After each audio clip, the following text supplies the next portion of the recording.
Hello, Lyric Armstrong here, your real estate agent and advocate. It's been so long, so I just want to jump in real quick and say happy Thanksgiving. Right now, we're going to take a look at an unconventional way of thinking about real estate and what it means. This may be like a pitfall for some people if you're not really prepared and preparing for these type of circumstances. This is not for children. This is a very graphic occurrence, and at least the context is graphic. You may not see the graphics, but the context itself is okay. So be forewarned about that. For those of us who haven't done it already, make sure you like, share, and subscribe. Appreciate you for those who have. And we're going to get in here and we're going to look at this case. I think it's coming out of Brooklyn, but it's somewhere in New York. I'm not sure which borough. Okay, Flatbush, yes. So East Flatbush, Brooklyn. And so let's get right on into it. Like I said, this is not for children. If you have children around, small children especially, go ahead and let them play elsewhere or plug in. This time I'm telling you to plug in, right? Usually I say don't do it. This time plug in because I want you to be able to hear, and I don't want the children to be scarred from whatever they're seeing. Okay, so let's get in here and Zoom. This is coming to us from ABC 7. It is Eyewitness News on ABC 7, okay? And it was a few weeks ago. You may have seen this particular newscast. Some disturbing new video in the murders of a man and his son after a fight over noise turned deadly in Brooklyn. Yeah, police tonight are looking for a neighbor seen on that video firing the deadly shots. Now, the first time I saw this with my husband. He had it on his news feed some kind of way. I don't know why, whatever. And he was telling me, you got to watch this. And I heard them say over noise. And I thought, no way. There's no killing over noise. What kind of noise complaint could you have that would end in death? This is a true story. This very much did happen. And after seeing this video, which I believe is a neighbor's like Ring camera or some type of security camera from a different address. So the gentleman that is on our left here is downstairs. He lives downstairs with his mom. And these individuals that are coming out of this open doorway live in this particular apartment. So he's like directly underneath them. And the noise complaint has to do with walking. This particular gentleman that lives upstairs looks like he might walk heavy. Like my husband walks heavy, like stomps. And so even though we don't have an upstairs, we have a ranch style home. I'm like, you're loud because I have hardwood floors. So yes, I do know what it means to have that type of noise.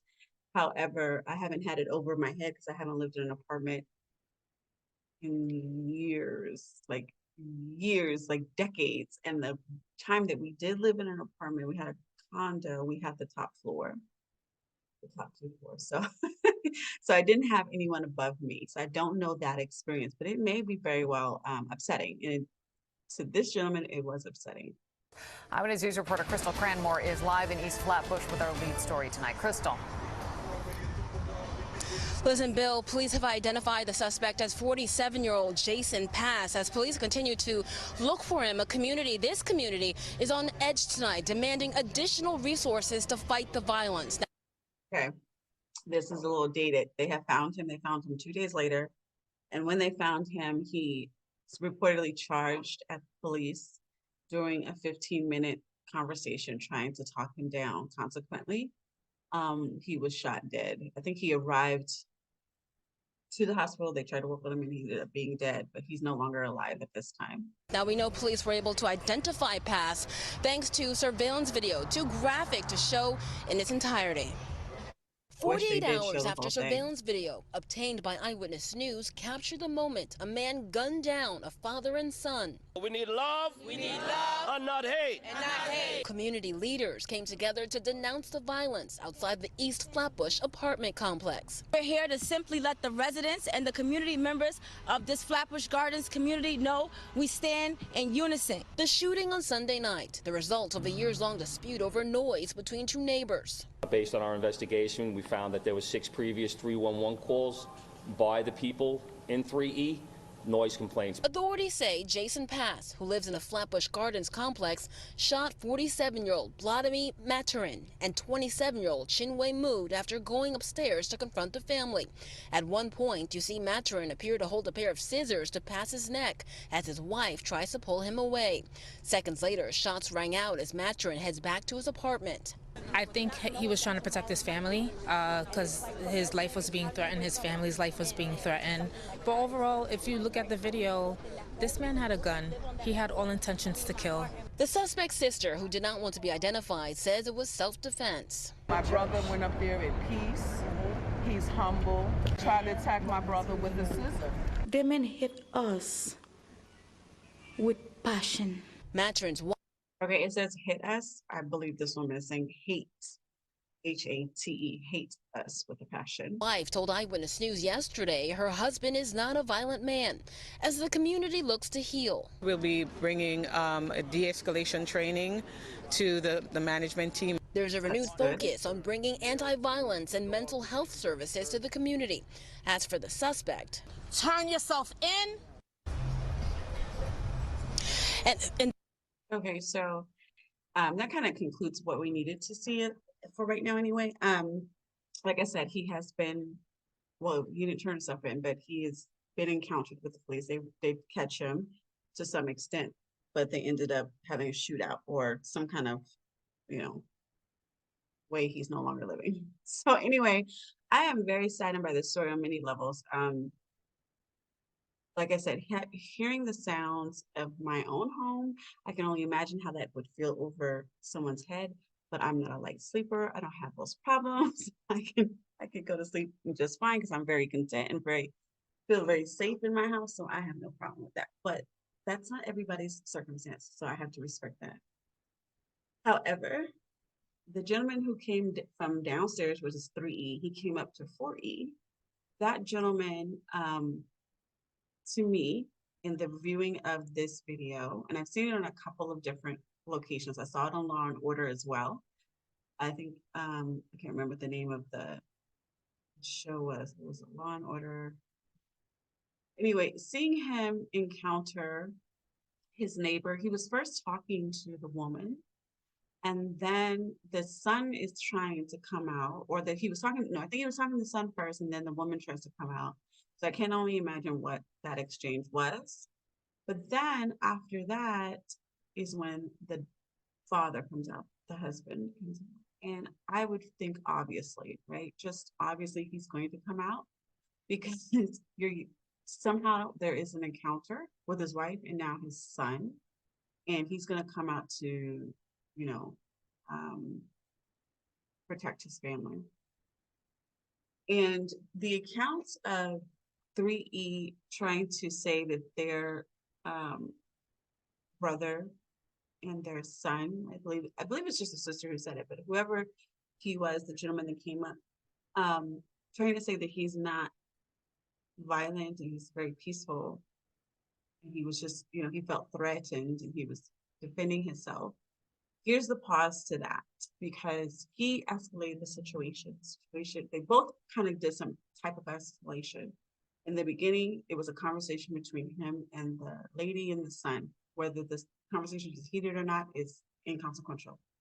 Then the father out of 4E comes out with a pair of scissors and points it at his neck. I don't know what he's saying, but that can be considered a threat of sorts. Even if he's not saying anything, there could be a threat just by visual threat, right?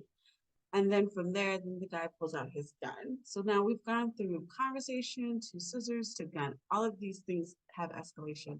And the gentleman with the gun was a former corrections officer. So he knows that you're supposed to de-escalate situations. You're supposed to handle situations with certain care.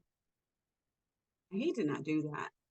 In addition to the fact that he didn't do it, he didn't leave. Like, all he had to do was go back downstairs, right? Just had to go back. He didn't do that either. On top of that, there is a report. I have not seen the whole video. I cannot find the whole video. Maybe you can even share with us and put the link in the comments. I would greatly appreciate that. But The video, even for law and crime, it stops it at the end. They just go ahead and describe it, and it's law and crime sidebar. So in their sidebar is when they say that the gentleman with the gun is seen standing over him and shoots him while he's down, like for good measure. So the essence of self-defense is lost on me because completely he didn't leave. He barely backs away, but he didn't go down the stairs. And then he proceeds to stand over him, shoot him, you know, again to make sure that all shots have been fired and that, you know, he's not a threat anymore. And then he turns around and waits for the elevator to go down one flight of stairs. And when I say, and he killed the husband and the son, the 27-year-old, who didn't even have a gun or look like he was garnishing any type of form of weapon at the time that I could see. So if that report is true, that he went over and stood on top of him and shot him for good measure, then I would definitely say self-defense is no longer implemented. But what we're here for today, okay, so let's hold on. I'm going to change something real quick. Okay, I'm back. It's Thanksgiving and I'm trying to cook at the same time, so we're running back and forth. Sorry, had to fix something in the oven. But anyway, getting back on topic, and hopefully you're having a great time cooking your family meal and that you have family coming over to enjoy it with you. I really hope that no one is alone this Thanksgiving. And if you happen to be alone, just realize just because you're alone in your home does not mean there's not someone who cares about you. So try and get connected, okay? Because this is really an example of mental health concerns, emotional health concerns. I mean, mental health is not just, I don't want to say I don't want to be derogatory, but it's not just for somebody with schizophrenia or bipolar concerns. This can also be someone filled with anxiety, stress, things that really do attack us. And it really comes out during the holiday season too. So if you are at home alone this particular Thanksgiving, please take care of yourself. Hopefully that's by choice that you are alone. But if you're not, try to gravitate to some family and friends, gain a friend group so that you can spend the rest of the season enjoying yourself with others and being jolly. Okay, smile and laugh. Watch all the comedy shows you possibly can. Okay, so back to topic. The reason why we're watching this particular video is because as landlords, for our landlord people, we have to think about our space, the space that we're renting out. And for 3E and 4E to, you know, obviously one level below or one level above each other, one level removed, they are sharing a common space. And the common space happens to be the floor for one and the ceiling for the other. And consequently, 6 calls within the number of years based upon noise complaints is a good indicator to the landlords that we need to do something about it.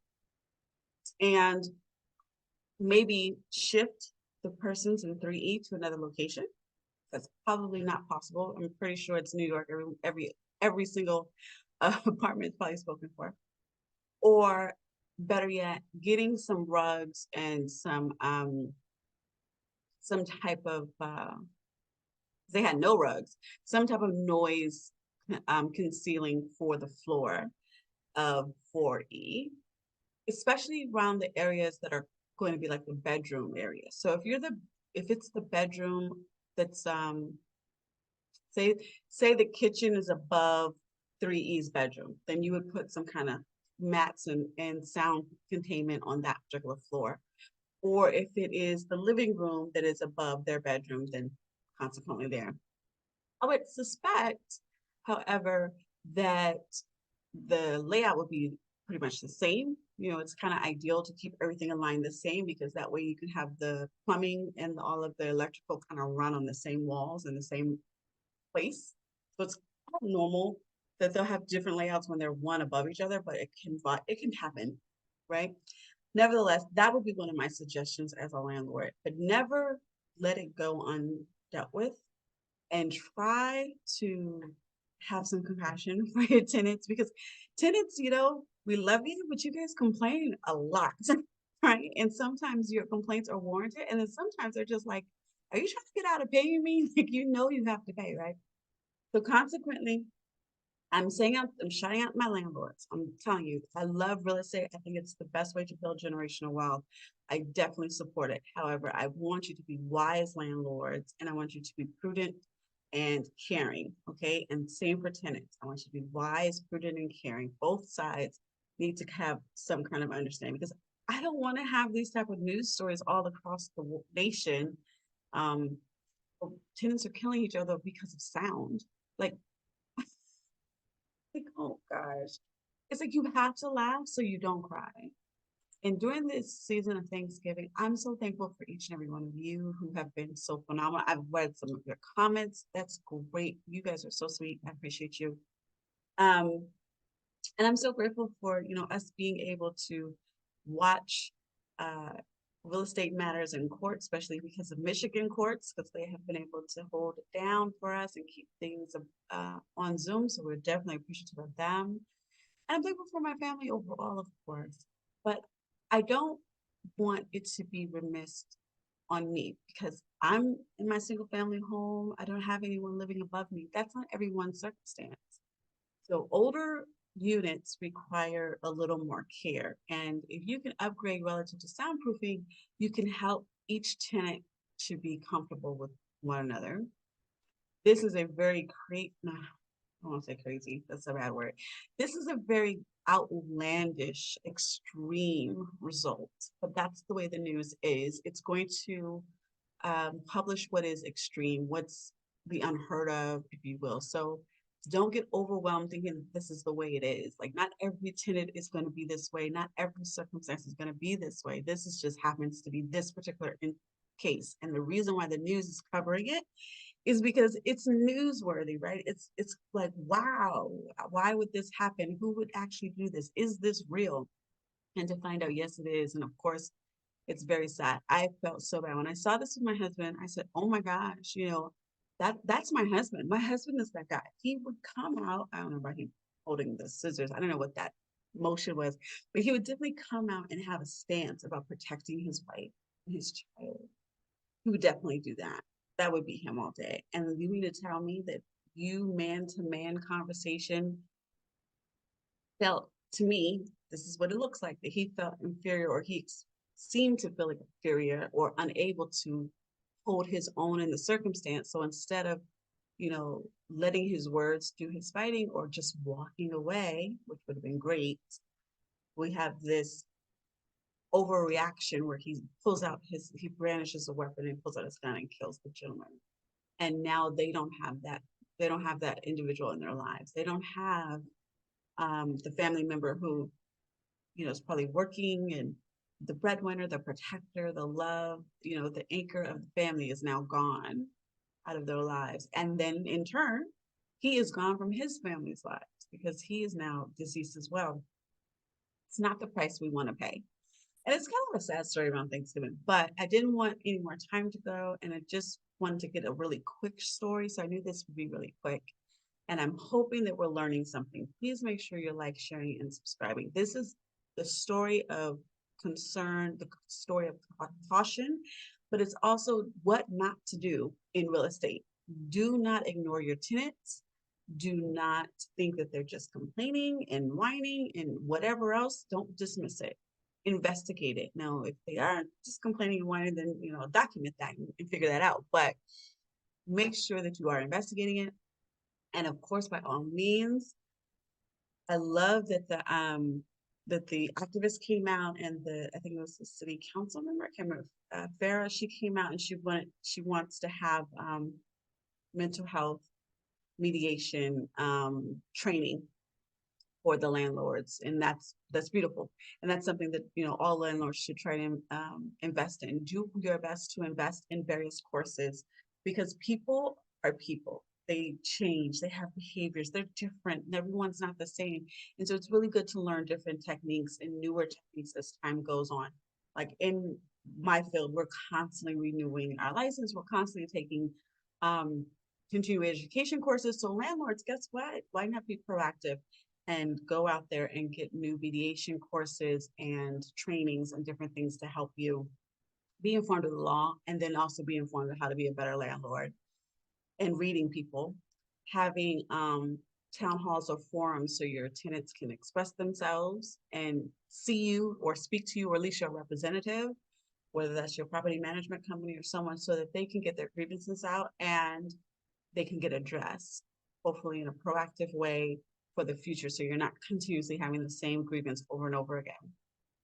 But a lot of times, there was on Law and Order, there was an attorney who stated that in certain areas, you will find that this type of sensitivity to sound or whatever, like the littlest thing can heighten your response because of a person's circumstance, their financial circumstance, their status in life, whether they're married or unmarried, if they're happy or unhappy, whatever have you, with kids, without kids, whatever they are dreaming and longing for. If we're not able to be content, whether we abase or we abound, whether we are excelling at life or we're not excelling at life, if we're not content, we can drive our own selves off kilter. Just internally, we have to take control of our minds to the best of our ability. And if we have to seek services from a professional, mental health professional to do that, please do. Love yourself enough to give yourself the gift of peace. It's very important to have a peaceful life.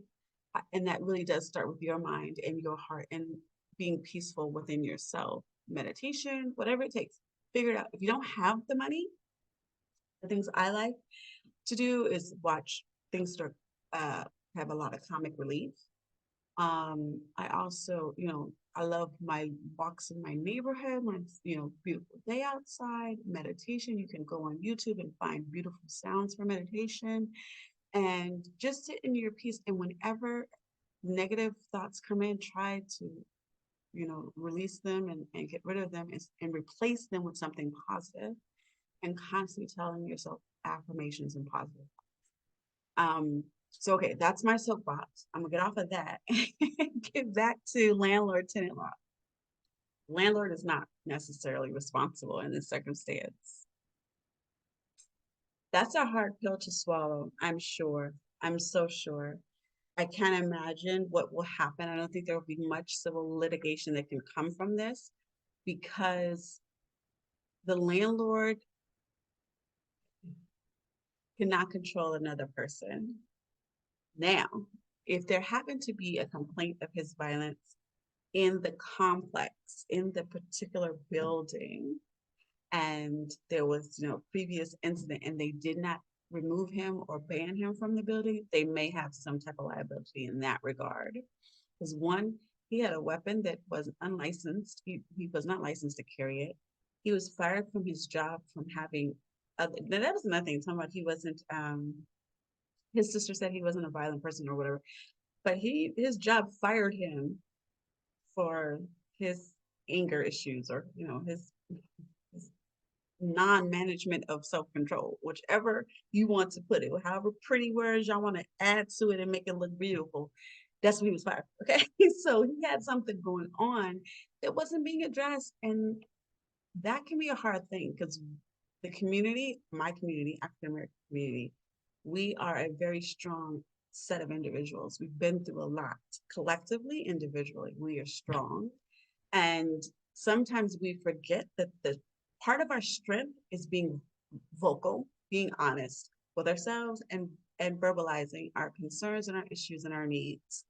And we need to also start thinking about vocalizing our need for mental health, our need to sit down with a professional, our need to meditate, our need to work out, to alleviate stress, to walk, to enjoy ourselves. And I know if East Flatbush is a place that people go around and walk a lot, maybe travel to Central Park and, try and walk there. I don't know. I don't know what the solution is for that particular area, but try and find a solution and try to be a part of the solution if you can. For our landlords and our tenants have a right to be safe, feel safe in their home, be safe in their home. These tenants were outside of their apartment. They were in common area, and they do have a right to feel safe. I just don't, I'm trying to figure out if they would have any type of claim against insurance or whatever for the death of their loved one. And I don't necessarily see one because just as the gentleman with the gun could have walked down the stairs and went back to 3E, the individuals of 4E could have went in back to 4E once they saw that there was no reasoning. So arguments can be made on all sides, whether you think that that's morally right or not. It's just the way it is. Like, that's what we do around here. We argue opinions and we argue all sides, right? So it just may very well be an unfortunate set of events that does not end well for either parties.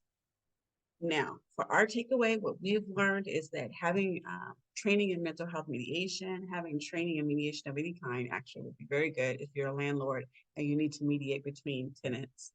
But also maybe just hiring someone that can come in to the facility and provide some type of mental health or physical health, maybe yoga or meditation or something to your tenants for free. That might be less headache for you than having the escalation of them constantly calling you. Spend a couple $100 a week for a lady to come in and do some mental health exercises, some breathing exercises, some meditation exercises. That just might be a good start for landlords. Okay, for those who are getting high complaints, but do not ignore them. All right, so like, share, and subscribe. I know you know everything because you're amazing people. And look at you teaching me so much. But make sure you share so someone else can learn. I appreciate you all. Enjoy your Thanksgiving. I'm going to get back on the horn. I promise we're gonna get through this together. I'm so sorry it's been so busy. But it's been all good. God is so good to us. We've had a great time. We just had too much of a good time. I've been losing track of time, so I will get back into recording soon. I miss you. I thank you ever so much. I appreciate you. Now, since you know everything, make sure someone else learns because you never know. They just might become your neighbor. All right, Lyric Armstrong, your real estate agent and advocate. See you at the next video.